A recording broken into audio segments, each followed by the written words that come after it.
Alors bonjour, on commence la leçon. Aujourd'hui, nous avons toujours une leçon qui est dans l'unité numéro 1 et nous allons apprendre à caractériser des personnes et des comportements. Voilà, donc les mots pour les traits, on va faire les mots pour les traits de personnalité et les comportements professionnels.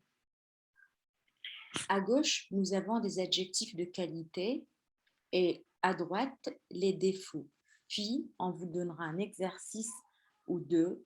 Je pense l'exercice numéro 1, 2 et 3, page 24.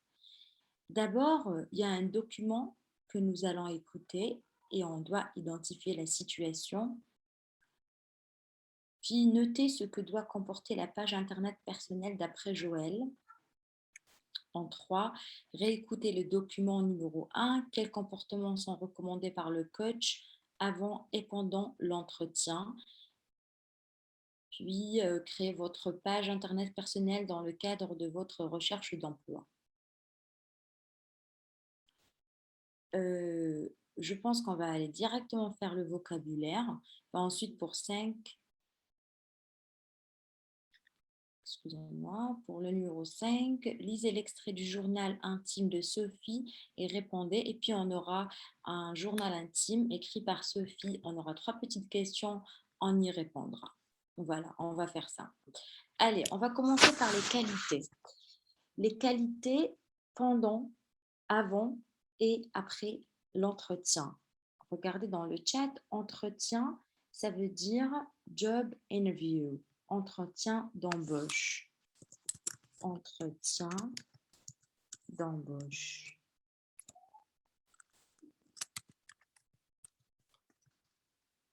Ça veut dire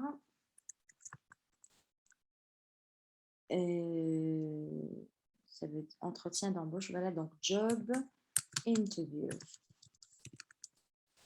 Job interview. D'accord, c'est dans le chat. Nous allons allez, on commence. Alors, on a dit première qualité, rigoureux, rigoureuse pour le féminin, d'accord? Un homme rigoureux ou une femme rigoureuse. Rigoureux en anglais, ça veut dire rigor. Rigor, let me write this. La rigueur, rigueur.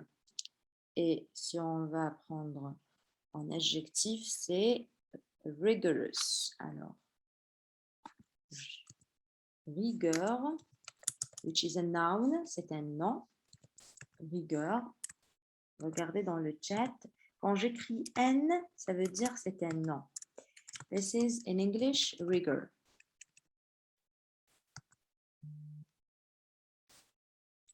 Après, vous avez l'adjectif rigoureux. Rigoureux. Ça, c'est un adjectif.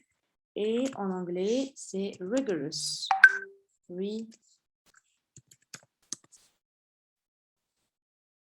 Rigorous. Voilà. Donc, vous avez le nom et l'adjectif. La rigueur et rigoureux. Vous avez aussi quelqu'un de fiable. Fiable. Fiable, c'est un adjectif commun féminin. Je préfère, si vous êtes en train de regarder, d'avoir un petit dictionnaire en main. Et nous, on va le faire peut-être ensemble, mais c'est bien que vous ayez votre dictionnaire et vous pouvez donc avoir des synonymes dans la langue anglaise. Donc, fiable, c'est quelqu'un, quand il promet quelque chose ou quand on lui demande de faire quelque chose, on sait que la chose va être faite.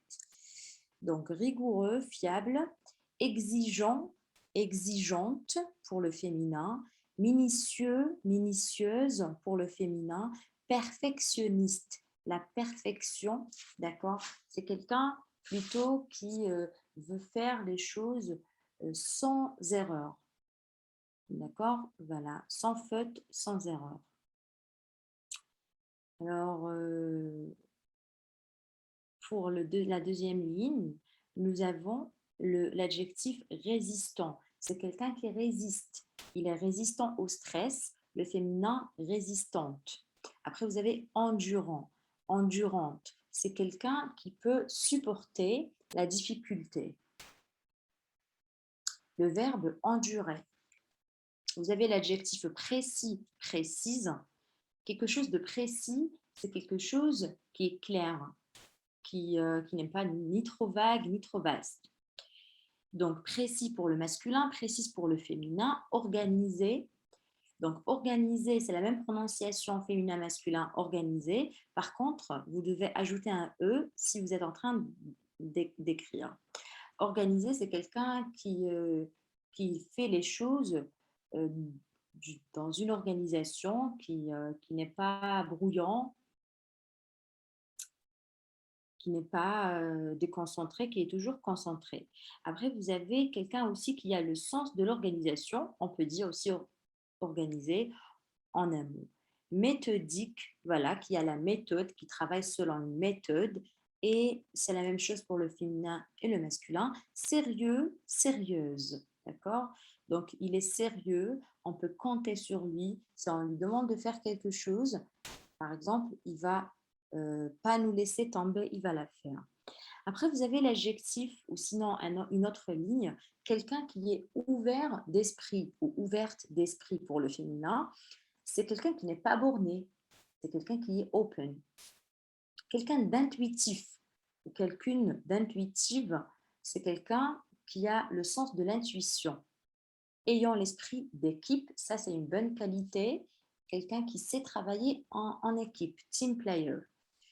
Une bonne capacité d'adaptation. Quelqu'un qui a une bonne capacité d'adaptation, c'est quelqu'un qui peut s'adapter dans différents milieux culturels, milieux, euh, voilà, par exemple, quelqu'un qui sait sortir de sa zone de confort, c'est quelqu'un qui a une bonne capacité d'adaptation.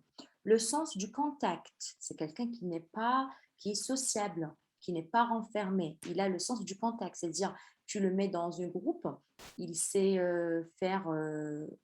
il va vers l'autre, il va peut-être construire des amitiés ou au moins prendre un premier contact avec les gens. Quelqu'un de serein ou de sereine pour le féminin, c'est quelqu'un qui n'est pas dérangé.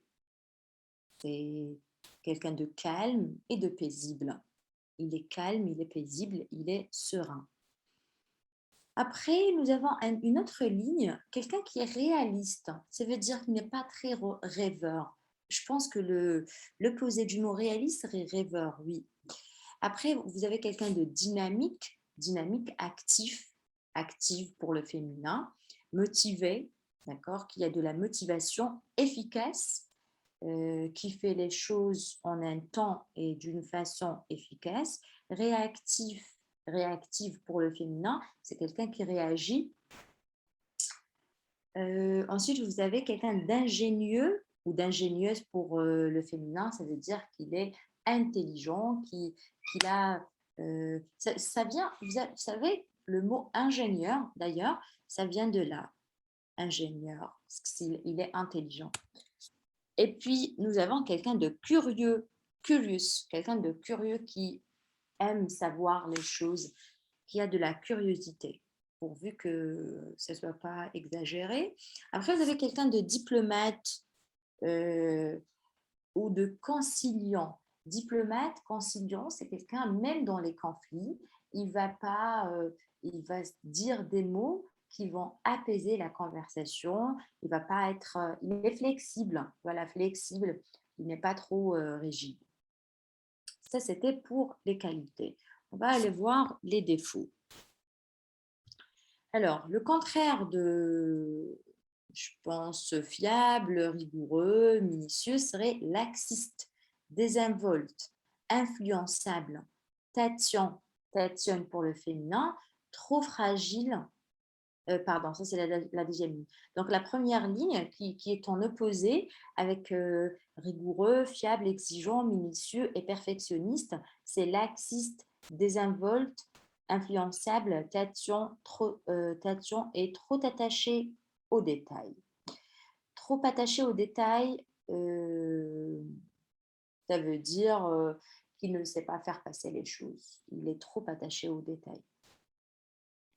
Après, vous avez la deuxième ligne, alors l'opposé ou l'antonyme de résistant, endurant, c'est quelqu'un qui est fragile, qui ne résiste pas au stress. C'est-à-dire s'il y a un travail ou s'il y a un milieu où il doit gérer beaucoup de choses en même temps, où il y a un petit peu de stress ou de pression, il craque. D'accord? Il est fragile. Après, vous avez quelqu'un de brouillant, de désorganisé, de déconcentré. Quelqu'un de brouillant, c'est quelqu'un qui n'est pas organisé, draft person. Et après, vous avez quelqu'un de confus et de distrait, qui n'est pas méthodique, qui n'est pas organisé aussi. Il est distrait. Alors là, par exemple, les étudiants en général, après 45 minutes de cours, le téléphone sonne, ils sont distraits, le professeur de la classe, ils sont distraits et tout. Donc, distrait, déconcentré et confus. Il n'est pas clair, il est confus. Après, vous avez quelqu'un de borné, étroit d'esprit, obtus, mal à l'aise en groupe. Non, je dirais borné, étroit d'esprit, ça veut dire qu'il n'est pas open-minded, close-minded.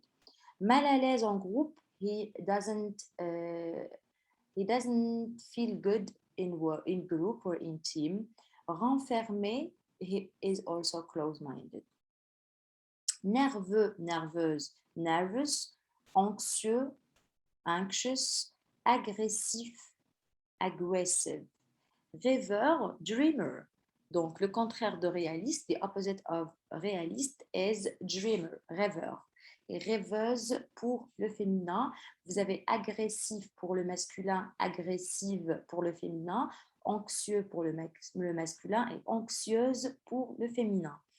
Après la ligne suivante, quelqu'un de mou pour le masculin, molle pour le féminin, passif pour le masculin, passive pour le féminin, n'ayant pas le sens de l'initiative. Quelqu'un de mou, c'est quelqu'un qui n'est pas actif, qui n'est pas réactif, pardon, qui n'est pas créatif, qui n'est pas inventif, qui n'est pas dynamique, qui n'est pas motivé. D'accord? Il est mou, il est passif, il n'est pas réactif. Il n'a pas le sens de l'initiative. Il ne prend pas les choses en main. Alors, il fait toujours ce qu'on lui dit, mais il ne prend pas par lui-même les décisions. Incompétent, qui n'a pas la compétence. Compétence means skill. Donc, someone who doesn't have skills. Incompétent pour le masculin, incompétente pour le féminin. Médiocre, not good, médiocre. Incapable, unable. Indifférent, indifférent, ça veut dire it doesn't matter for him, whatever. He doesn't care. Et puis, vous avez rigide et cassant. Those are opposites of diplomate et conciliant. Rigide, hard. Cassant, like not flexible. You know, you have some material that is flexible. If you bend it, it's okay. And some material that is rigide and cassant, if you bend it, it will crack and break. Je vous suggère d'avoir un dictionnaire, de voir bien les définitions de tous ces adjectifs. Et si vous voulez pratiquer un petit peu, vous devez faire l'exercice numéro 1, 2 et 3, page 24. Je vais vous prendre sur la page 24 pour voir les exercices. Voilà. Donc là, vous pouvez visualiser 1, 2 et 3. Donc 1, recherchez les adjectifs correspondant aux qualités et aux défauts suivants. Alors vous avez le nom, la disponibilité. L'adjectif qui va avec le nom, la disponibilité, c'est disponible. Le réalisme, réaliste. La rigueur, rigoureux. La curiosité, curieux ou curieuse pour le féminin. La conviction, convaincu ou convaincant. Le laxisme, laxiste. L'endurance, endurant. La paresse, paresseux. L'agressivité, agressif. Et la confiance, confiant. Exercice numéro 2. Voici une liste de comportements professionnels à adopter en entreprise. Notez le numéro correspondant au comportement professionnel. Alors, vous avez de 1 à 6 des comportements. D'accord? professionnel et vous avez voilà. Par exemple, de A à F, je vous l'avais promis et je l'ai fait. Cette phrase-là, quelqu'un qui promet quelque chose et qui fait ce qu'il promet, le comportement professionnel qui va avec cet acte-là, c'est tenir ses engagements. Ça veut dire cette personne est une personne qui tient ses engagements. Elle promet et elle fait ce qu'elle promet. Donc, elle tient son engagement. Vous pouvez essayer de faire en prochaine leçon, si vous êtes là, on pourra corriger ça ensemble. Pour l'exercice numéro 3, reformuler ses comportements professionnels avec les expressions suivantes. Par exemple, je respecte les horaires, ça veut dire je suis ponctuel, d'accord? J'échange efficacement avec mes partenaires, ça veut dire quoi? Vous allez trouver de là, vous avez anticipé les risques, établir des relations professionnelles, faire passer des messages, être fiable, savoir fixer des priorités et faire preuve de maîtrise. Alors, de 1 à 6, vous avez j'échange efficacement avec mes partenaires, je garde mon calme dans toutes les situations, j'envisage tout ce qui peut arriver, je cherche de nouveaux contacts, je respecte mes engagements et je peux identifier ce qui est important. Voilà les exercices. Essayez de les faire et si vous êtes là la prochaine fois, on essaiera de les corriger ensemble. Pour assister à cours,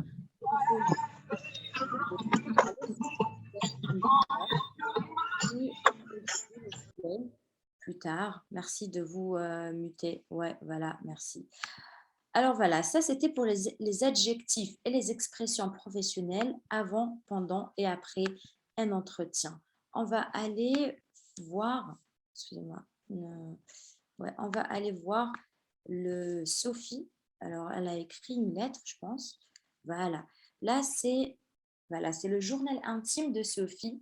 Son journal intime. Vous savez, un journal intime, ça veut dire que vous écrivez ce qui se passe dans votre journée. Voilà ce que vous vivez. Après, nous avons 3 questions. On doit répondre à ces questions. La première question, que va faire Sophie le mardi 11? What she will do on Tuesday the 11th? Quelle tenue compte-t-elle porter? What is she planning to wear? Question numéro 3, que pensez-vous de son choix? What do you think about her choice? Alors, nous allons lire et puis nous allons répondre. Une cliente qui vient souvent à la boutique m'a dit qu'une maison de couture cherchait des mannequins. Elle m'a donné l'adresse où je pouvais me présenter. Au téléphone, un homme que j'ai trouvé plutôt aimable et dont la voix était jeune m'a fixé un rendez-vous pour demain vers 17h. Comment m'habiller pour faire bonne impression? Sobre, je vais mettre ma jupe noire en cuir que je porterai avec mon top rouge en collant tout simple. Une touche de couleur dont j'ai bien besoin parce que je suis trop pâle en ce moment. Mes escarpins noirs et un brin de maquillage. Quel comportement attend-on de moi? Je saurais me montrer réservée, mais quand même sûre de moi. Celle qui réussissent le mieux dans le métier de mannequinat savent que se mettre en valeur sans provocation. Savent se mettre en valeur sans provocation. Je dois dire que j'ai peur de ceux qui vont me juger. Je suis sensible à ce qui peut me déstabiliser. Voilà, donc ça c'était le journal intime de Sophia. La question numéro 1, que va faire Sophie le mardi 11? Alors, le mardi 11, Sophie va faire un entretien d'embauche. Quelle tenue compte-t-elle porter? Alors, pour cette question, c'est la ligne comment m'habiller pour faire bonne impression. Alors, elle va porter une jupe noire en cuir et un top rouge en collant, tout simple, et des escarpins noirs. Que pensez-vous de son choix? Voilà, ça c'est personnel. Alors, vous devez dire what do you think about her choice? Je pense qu'on va finir ici. Il n'y a pas d'exercice pour ça. Ben, on continuera la prochaine fois. Comme il n'y a pas de participants, il n'y a pas de questions-réponses, ça ne nous a pas pris plus que 30 minutes. Voilà, donc on est à la 26e minute. Moi, je pense que tout ce que je peux vous dire, prenez un dictionnaire, essayez d'apprendre ces mots et au fur et à mesure, vous essaierez de les utiliser. Voilà, ben, c'est la fin de la leçon. Merci et j'espère que vous allez regarder le replay sur le site web. Bonne journée, à très bientôt.